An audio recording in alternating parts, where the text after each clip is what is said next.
ఐకమత్యం పాఠం ఉద్దేశం ఏదైనా అనుకోని ఆపద ఎదురైనప్పుడు సమయస్ఫూర్తితో ఆలోచించి బయటపడాలి. ఈ విషయంలో అందరూ ఒక్కటై ప్రయత్నిస్తే ఎంతవంటి పనైనా ప్రస్తుతం చేయవచ్చు. ఒక్కరితో కానప్పని 10 మంది కలిస్తే పూర్తవుతుందని, ఐకమత్యమే మహాబలమని తెలియజెప్పడమే ఈ పాఠం ఉద్దేశం. మాట్లాడినట్లు అనుభూతిని కలిగిస్తాయి. ఈ పాఠం చెన్నయశ్వరి మిత్రులాభం కథకు సంభాషణ రూపం.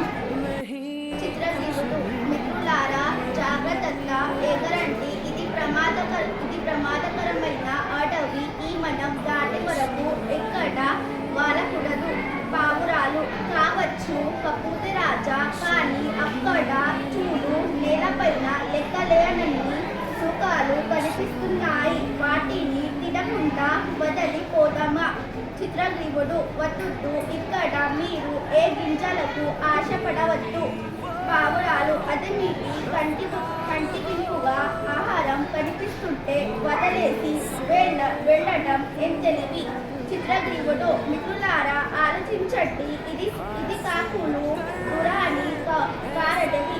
ఇంత దట్టమైన అరణ్యంలో సూకల ఏట వచ్చాయంటారు. ఖచ్చితంగా ఇందులు ఏదు మోసం ఉంది కనుక ఎవర ఆ గింజలు కోరక ఆశపడకండి.